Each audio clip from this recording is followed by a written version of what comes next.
한 가지 숫자를 말씀드리겠습니다. 24. 자음 14개, 모음 10개. 단 24개의 글자. 그런데 이 24개의 글자로 전 세계 언어학자들이 이렇게 말합니다. 인류가 만든 문자 중 가장 완벽에 가까운 문자다. 더 놀라운 사실이 있습니다. 유네스코는 1997년 이 문자의 원리를 담은 책 한 권을 세계 기록 유산으로 등재했습니다. 유네스코가 문자 해설서를 세계 기록 유산으로 지정한 것은 인류 역사에서 이것이 처음이자 지금까지도 유일한 사례입니다. 그리고 지금 이 순간에도 전 세계 문맹 퇴치에 기여한 사람들에게 수여되는 상의 이름에는 그 문자를 만든 왕의 이름이 새겨져 있습니다. 도대체 어떤 문자이기에? 도대체 어떤 왕이기에? 15세기 글을 안다는 것이 곧 권력이던 시대에 한 왕이 정반대의 선택을 합니다. 신하들의 강한 반대를 무릅쓰고 백성이 스스로 읽고 쓸 수 있는 문자를 직접 설계하기 시작한 것입니다. 그 선택이 왜 600년이 지난 지금도 세계를 움직이고 있는지 그 이유를 오늘 이 자리에서 처음으로 제대로 들려드리겠습니다. 감동 소식통에서만 들을 수 있는 세종대왕과 한글 창제의 진짜 이야기, 지금 시작합니다. 이야기 시작하기 전에 구독과 좋아요 눌러주시면 더 좋은 영상 제작에 큰 힘이 됩니다. 항상 시청해주셔서 감사합니다. 안녕하세요. 저는 영국 옥스퍼드 대학에서 문자 체계를 연구하는 언어학자 제임스 켈리입니다. 저는 지금으로부터 약 20년 전 처음으로 한글이라는 문자를 접했습니다. 당시 저는 세계 각지의 문자 체계를 비교 분석하는 연구를 진행하고 있었는데 한 동료 교수가 제게 이렇게 말했습니다. 제임스, 동아시아에 한번 가봐야 해. 거기 있는 문자 하나가 우리가 알고 있는 문자의 상식을 완전히 뒤집어 놓을 거야. 저는 솔직히 처음엔 반신반의했습니다. 문자 체계를 수십 년간 연구해온 제게 상식을 뒤집는 문자라는 말은 다소 과장처럼 들렸습니다. 세계에는 수백 가지 문자가 있고 저는 그중 많은 것들을 직접 연구해왔으니까요. 페니키아 문자에서 시작해 아랍어, 히브리어, 산스크리트어까지. 그 어떤 문자도 저를 진정으로 놀라게 한 적은 없었습니다. 하지만 서울에 도착해 처음으로 훈민정음 해례본의 복사본을 손에 쥐었을 때 저는 그 자리에서 오랫동안 움직이지 못했습니다. 그것은 단순한 문자 체계가 아니었습니다. 그것은 하나의 선언문이었습니다. 한 왕이 자신의 백성에게 말하는 방식이었습니다. 나는 너희가 글을 읽기를 원한다. 그러므로 나는 너희가 배울 수 있는 글자를 만들겠다. 저는 이 문장을 처음 읽었을 때 가슴 한쪽이 이상하게 뭉클해지는 것을 느꼈습니다. 언어학자로서가 아니라 한 인간으로서 말이죠.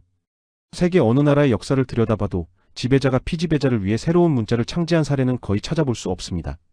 문자는 언제나 위에서 아래로 내려오는 것이 아니라 위에서 위로만 유통되는 것이었으니까요. 그래서 저는 본격적으로 연구를 시작했습니다. 세종대왕이라는 인물. 그가 살았던 15세기 조선. 그리고 그가 왜 어떻게 무엇을 위해 이 문자를 만들었는지. 그 연구는 결국 제 학문 인생에서 가장 긴 여정이 되었습니다.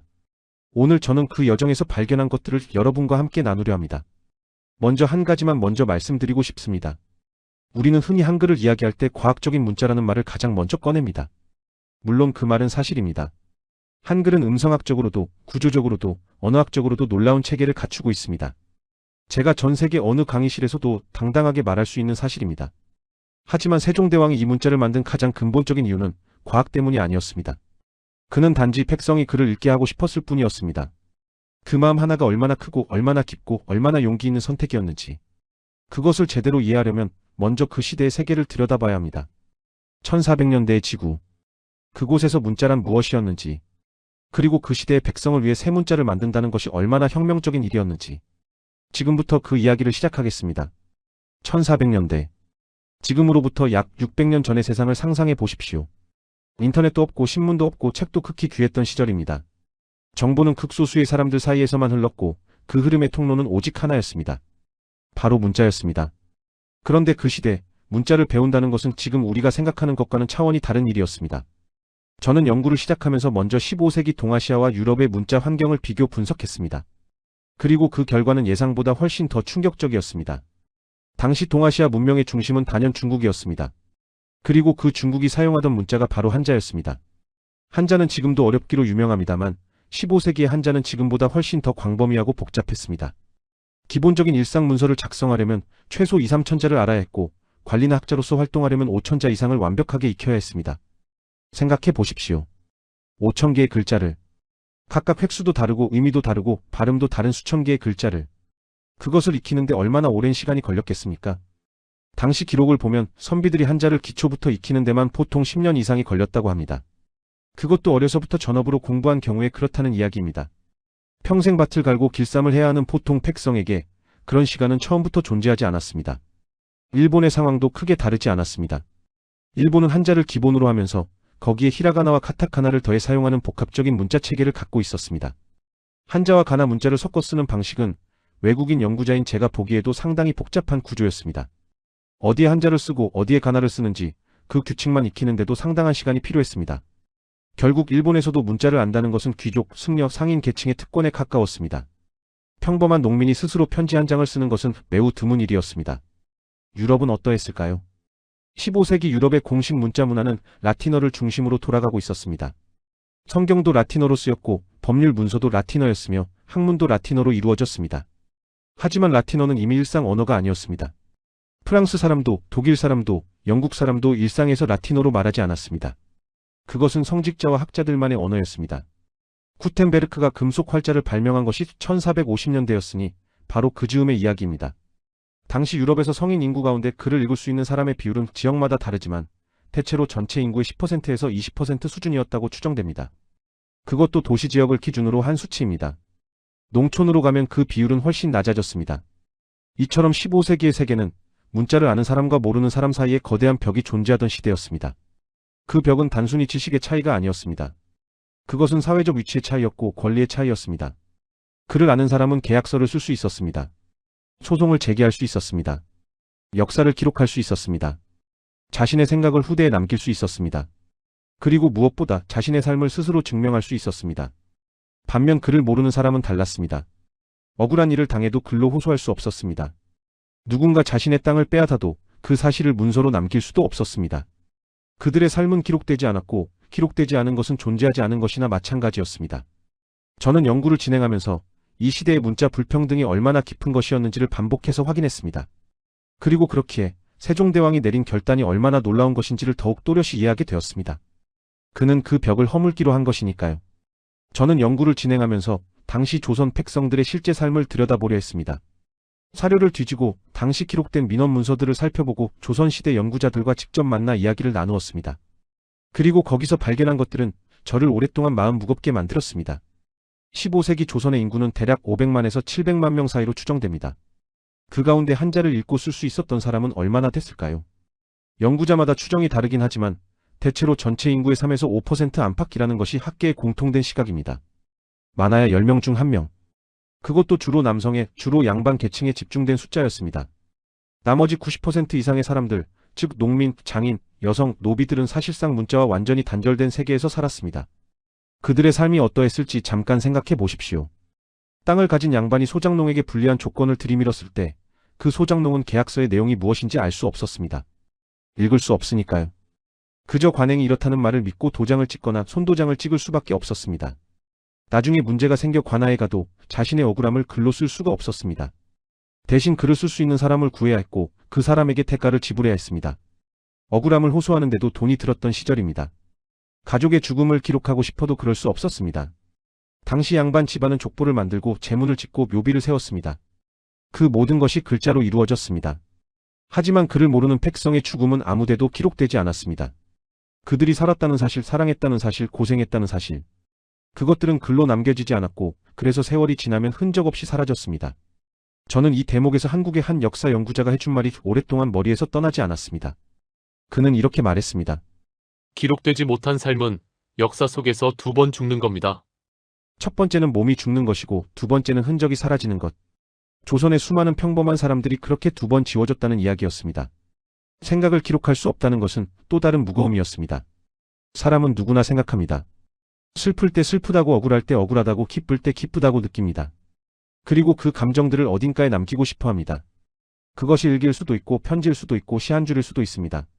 하지만 글을 모른다면 그 감정들은 모두 내 안에서만 머물다 사라집니다. 자식에게도 전하지 못하고 친구에게도 남기지 못하고 그 생각들은 한 번도 빛을 보지 못한 채 사라집니다. 조선의 수많은 어머니들이 그러했습니다. 자식을 향한 마음을 글로 남기지 못하고 그저 가슴에만 담아두었습니다. 훈민정음이 반포된 이후에야 비로소 한글로 쓴 편지, 이른바 언간이 등장했고 그 편지들 속에서 우리는 처음으로 보통 사람들의 실제 목소리를 만날 수 있게 됩니다. 어머니의 마음, 아내의 그리움, 딸의 눈물. 그것들이 기록으로 남을 수 있었던 것은 한글이 있었기 때문입니다. 세종대왕은 이 모든 것을 보고 있었습니다. 그는 왕이었지만 백성의 삶을 외면하지 않은 왕이었습니다. 조선 왕조실록의 기록을 보면 세종은 재위 기간 동안 민생에 관한 논의를 끊임없이 이어갔습니다. 세금 문제, 농업기술, 의료, 음악, 과학.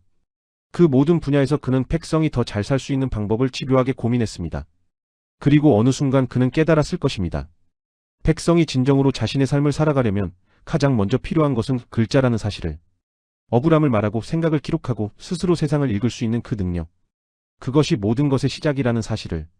그래서 그는 결심했습니다. 백성이 배울 수 있는 글자를, 누구나 쓸 수 있는 문자를 직접 만들기로.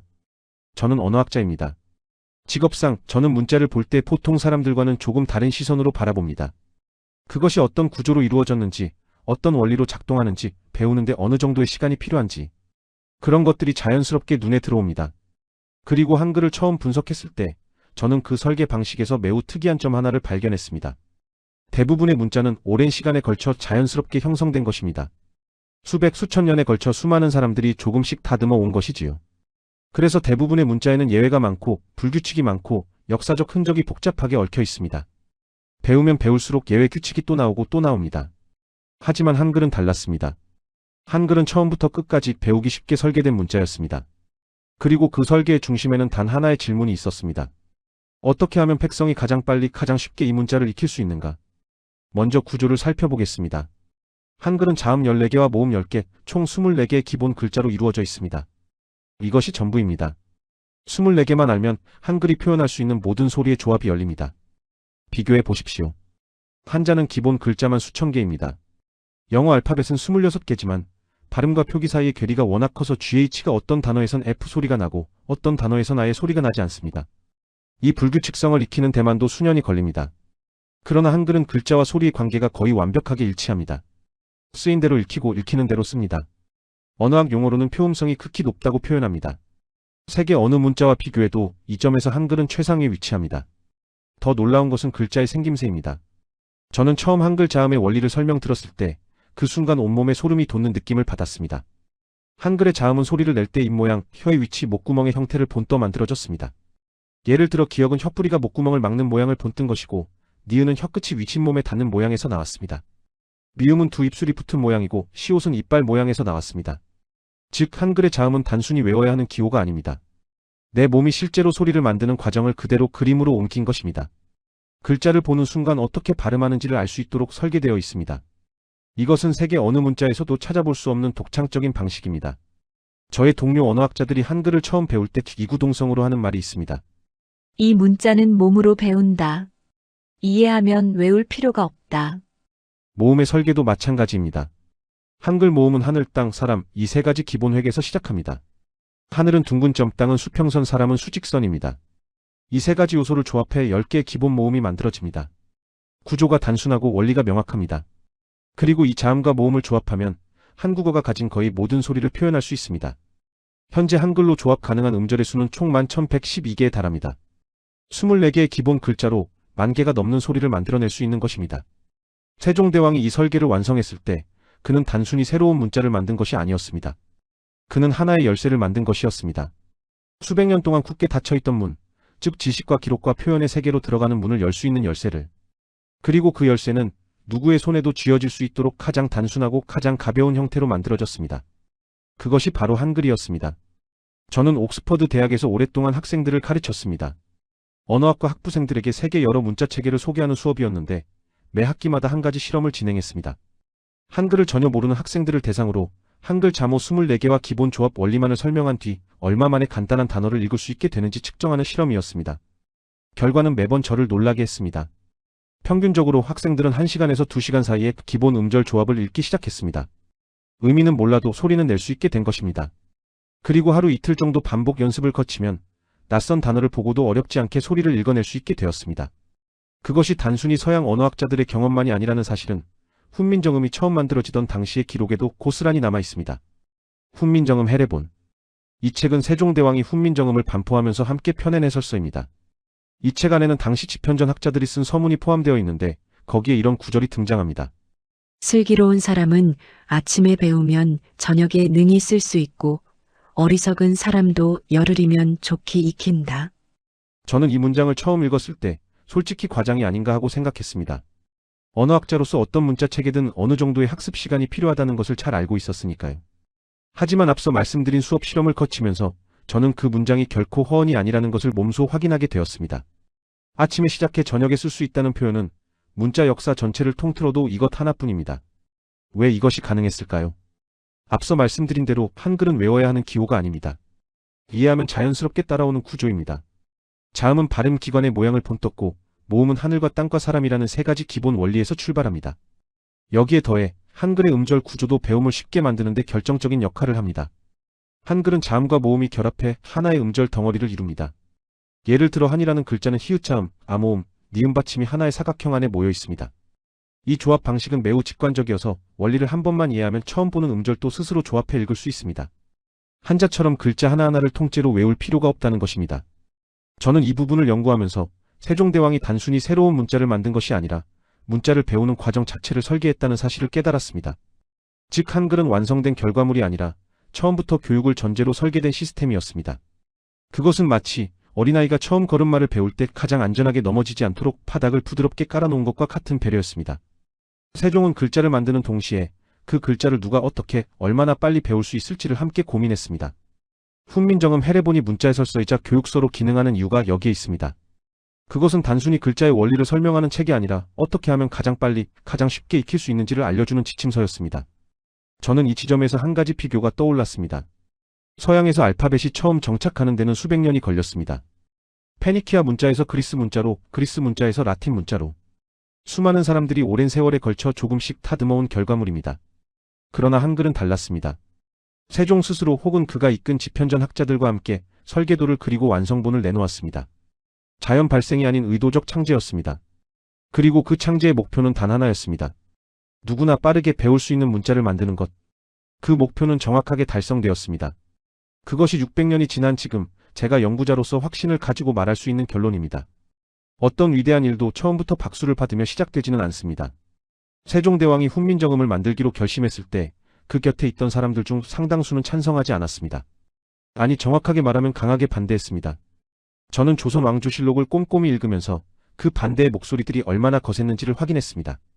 반대한 사람은 한두 명이 아니었습니다. 당시 조선 최고의 지식인 집단이었던 집현전의 일부 학자들, 그리고 조정의 고위 신하들까지 반대의 목소리를 높였습니다. 그 중에서도 가장 강경하게 반대한 인물이 있었습니다. 집현전 부제학이었던 최만리였습니다. 1444년 최만리는 동료 학자 6명과 함께 세종에게 상소를 올립니다. 그 상소문의 내용은 크게 두 가지였습니다. 첫째, 중국의 한자를 버리고 새로운 문자를 만드는 것은 중화 문명의 등을 돌리는 행위라는 것이었습니다. 당시 조선은 명나라를 종주국으로 섬기는 관계였고 문화적으로도 중국의 영향을 깊이 받고 있었습니다. 최만리의 눈에 새 문자 창제는 그 질서를 흔드는 위험한 일이었습니다. 둘째, 백성이 그를 알게 되면 사회 질서가 무너질 수 있다는 우려였습니다. 말은 좀 더 완곡하게 표현되었지만 핵심은 그것이었습니다. 지식을 가진 백성은 자신의 권리를 주장하기 시작할 것이고 그러면 기존의 신분 질서가 흔들릴 수 있다는 두려움이었습니다. 저는 이 상소문을 읽으면서 한 가지 역설을 발견했습니다. 그 반대의 논리 속에 세종이 한글을 만든 이유가 오히려 더 선명하게 드러난다는 것이었습니다. 신하들이 두려워한 것, 바로 그것이 세종이 원했던 것이었습니다. 백성이 스스로 읽고 쓰고 생각을 펼치는 세상. 세종은 그 상소에 어떻게 반응했을까요? 실록의 기록은 간결하지만 인상적입니다. 세종은 최만리 일행을 불러 직접 논쟁을 벌였고 결국 그들 중 일부를 잠시 구금하는 강경한 조치를 취했습니다.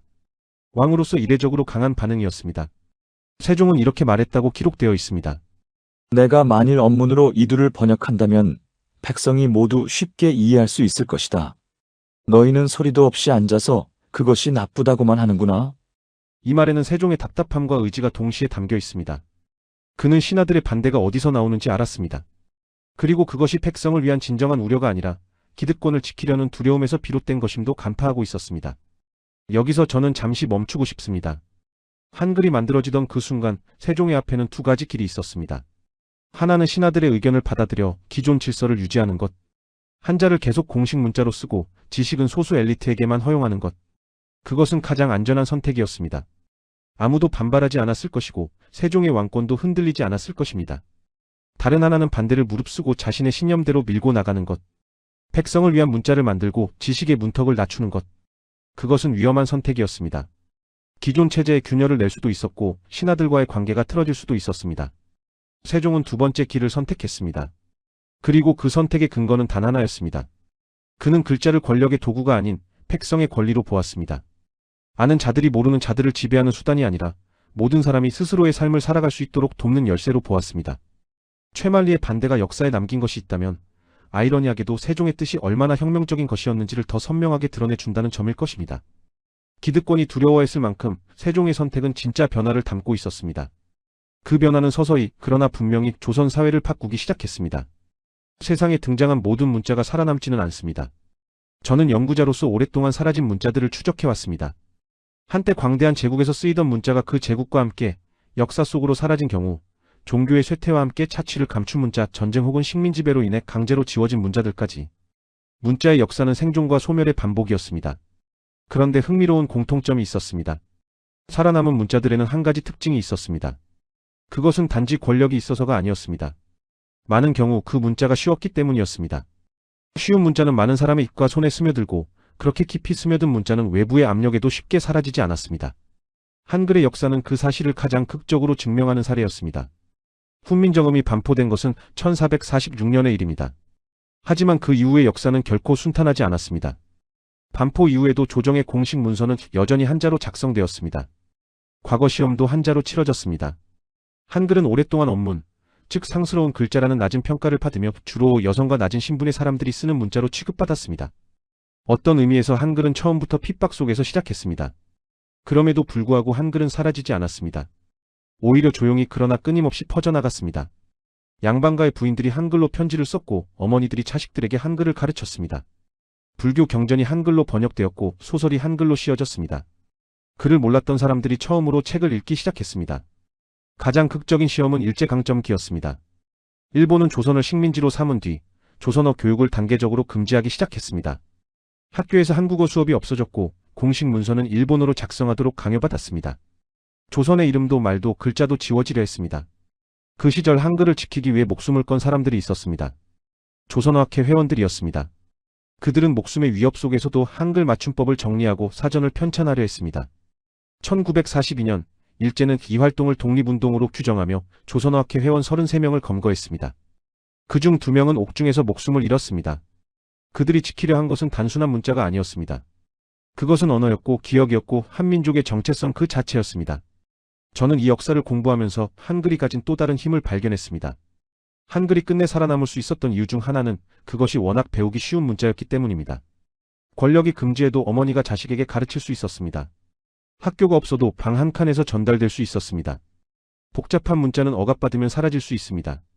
하지만 쉬운 문자는 억압받을수록 더 깊이 민중 속으로 숨어들었습니다. 세종이 만든 쉬움이 결국 한글을 지킨 것이었습니다. 해방 이후 한글은 다시 태어났습니다. 대한민국은 한글을 공식 문자로 채택했고 교육을 통해 전 국민이 한글을 배웠습니다. 그 결과 한국의 문해율은 놀라운 속도로 높아졌습니다. 오늘날 대한민국의 성인 문해율은 세계 최고 수준에 이르렀습니다. 그것은 단순히 경제 발전의 결과가 아닙니다. 세종이 설계한 문자가 수백 년의 시간을 견디고 마침내 그 진가를 발휘한 것입니다. 그리고 지금 전 세계 언어학자들이 한글을 주목하고 있습니다. 배우기 어려운 언어를 가진 나라들, 문자 없이 소리만 있는 소수 민족들이 한글을 자신들의 언어를 표기하는 문자로 채택하고 있습니다. 세종이 바랐던 것, 누구나 쉽게 배울 수 있는 문자. 그 바람은 이제 국경을 넘고 있습니다. 저는 지금까지 수십 개 나라의 문자 역사를 연구했습니다. 그리고 그 연구를 통해 한 가지를 확신하게 되었습니다. 위대한 문명은 위대한 건축물을 남기지 않습니다. 위대한 군대를 남기지도 않습니다. 위대한 문명이 남기는 것은 그 안에 사는 사람들이 스스로를 표현할 수 있게 했는가 하는 질문의 흔적입니다. 그 기준으로 보면 세종대왕이 남긴 것은 역사에서 가장 아름다운 대답 중 하나입니다. 15세기 동아시아의 여러 왕들은 무엇을 남겼습니까? 어떤 왕은 만리장성을 더 높이 쌓았습니다. 어떤 왕은 강력한 군대를 이끌고 영토를 넓혔습니다.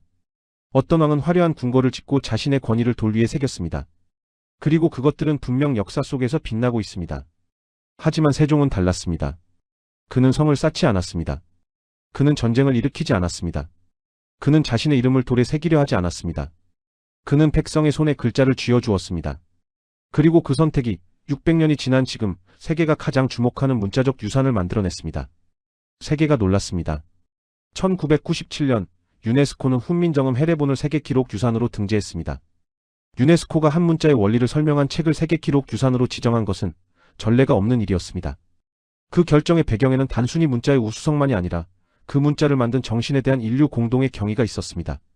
또한 유네스코는 1989년부터 세종대왕 문해상을 제정해 전 세계 문명 퇴치에 공헌한 개인과 단체에게 매년 시상하고 있습니다. 한 나라의 왕의 이름이 전 세계 문명 퇴치의 상징이 된 것입니다. 이것은 한국만이 해낸 기적입니다. 어떤 나라의 왕도 어떤 나라의 지도자도 이런 방식으로 세계적 유산이 된 사례는 없습니다. 저는 이 사실을 강의할 때마다 학생들에게 이렇게 묻습니다. 당신은 자신의 이름이 죽은 뒤 600년 후에도 불릴 것이라고 생각한 적 있습니까? 그것도 전 세계가 배움의 이름으로 부른다면? 하지만 저는 여기서 한 가지를 덧붙이고 싶습니다. 세종대왕이 위대한 것은 그가 역사의 이름을 남기려 했기 때문이 아닙니다. 실록의 기록 어디에도 그는 후대에 칭송받기 위해 한글을 만들겠다고 말하지 않았습니다. 그는 그저 지금 이 백성이 지금 이 순간 자신의 말을 글로 표현할 수 있기를 바랐습니다. 그 마음이 너무 순수했기 때문에 오히려 600년을 살아남은 것이 아닐까요? 저는 한글을 연구하는 내내 한 장면을 머릿속에 그려왔습니다. 1443년의 어느 날 세종이 창문 너머로 바깥을 바라보는 장면입니다. 궁궐 밖으로는 백성들이 살아가고 있습니다. 글을 모르는 농부, 억울함을 말 못하는 아낙네, 자신의 이름조차 쓸 수 없는 아이들. 그 풍경을 보며 세종은 무슨 생각을 했을까요? 기록은 그의 내면을 직접 전해주지 않습니다. 하지만 그가 내린 결정이 그의 마음을 대신 전해줍니다. 그는 그들에게 목소리를 주기로 했습니다. 글자라는 이름의 목소리를. 저는 영국에서 태어나 수십 년간 언어를 연구했습니다. 세계의 수백 가지 문자를 분석하고 그 역사를 공부했습니다. 그리고 그 모든 연구를 통해 한 가지 결론에 이르렀습니다. 인류 역사에서 가장 아름다운 문자적 발명은 세종대왕이 만든 한글입니다. 그것은 가장 쉬운 문자여서가 아닙니다. 가장 과학적인 문자여서가 아닙니다. 그것은 그 문자를 만든 사람의 마음이 가장 아름다웠기 때문입니다. 저는 오늘 이야기를 마무리하면서 한 가지 장면을 떠올립니다. 몇 해 전 한국에 머물던 중 작은 도서관에 들른 적이 있었습니다. 그곳에서 저는 할머니 한 분이 혼자 앉아 책을 읽고 계신 모습을 보았습니다. 조심스럽게 손가락으로 글자를 짚으며 입술을 조금씩 움직이며 천천히 읽어 내려가는 모습이었습니다. 저는 그 장면에서 눈을 뗄 수가 없었습니다. 그 할머니가 손가락으로 짚어 읽던 그 글자 하나하나의 뒤에 600년 전 한왕의 마음이 있다는 것을 저는 알고 있었으니까요. 생각해 보십시오. 오늘 아침 여러분은 무엇을 읽으셨습니까? 스마트폰으로 뉴스를 보셨을 수도 있습니다. 가족에게 메시지를 보내셨을 수도 있습니다. 손자, 손녀가 보내온 문자를 읽으셨을 수도 있고 오래된 편지를 꺼내 다시 읽으셨을 수도 있습니다. 그 모든 일이 가능한 이유. 우리가 글을 읽고 글을 쓰고 생각을 나눌 수 있는 이유. 그 시작에는 단 한 사람의 마음이 있었습니다. 백성이 말하고 싶어도 글이 없어 뜻을 펴지 못한다. 그 마음 하나가 훈민정음을 만들었고 한글을 낳았고 오늘의 우리를 이어주고 있습니다.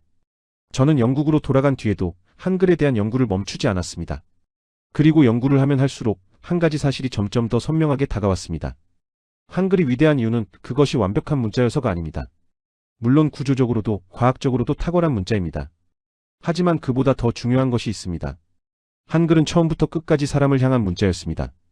왕이 백성을 향해, 지식이 가진 자에서 가지지 못한 자를 향해 위에서 아래로 내려오는 것이 아니라 함께 나누려는 마음으로 만들어진 문자. 그것이 한글의 본질입니다.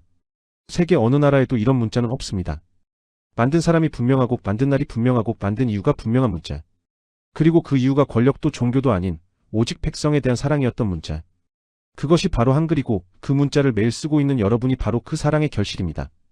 저는 연구자로서 수십 년간 세계의 문자를 탐구했지만 한글 앞에 서면 언제나 같은 감정을 느낍니다. 경이로움. 그리고 부러움. 이렇게 아름다운 문자를 가진 민족으로 태어난다는 것이 어떤 것인지 저는 오직 상상할 수밖에 없습니다. 오늘 이야기를 끝내면서 저는 여러분께 한 가지 부탁을 드리고 싶습니다. 오늘 단 한 번만이라도 한글 한 글자를 천천히 들여다보십시오. 자음 하나, 모음 하나. 그 단순한 선들 속에 담긴 이야기를 느껴보십시오. 누군가 나를 위해 만들어준 것. 내가 말할 수 있도록, 내가 기록할 수 있도록, 내가 살아있다는 것을 세상에 남길 수 있도록 만들어준 것. 그 글자가 지금도 우리를 이어주고 있습니다. 여러분은 처음 한글을 배웠던 순간을 기억하십니까? 어머니의 무릎 위에서였는지, 선생님의 칠판 앞에서였는지, 아니면 혼자 책상 앞에 앉아 처음으로 글자가 눈에 들어오던 그 순간이었는지. 그 기억을 댓글로 남겨주십시오. 여러분 한 분 한 분의 이야기가 세종대왕이 바랐던 그 세상의 모습입니다. 글을 읽고 생각을 나누고 서로를 이어주는 세상. 그 세상은 이미 여러분 덕분에 이루어지고 있습니다. 저는 오늘도 그 세상이 참 아름답다고 생각합니다. 감사합니다.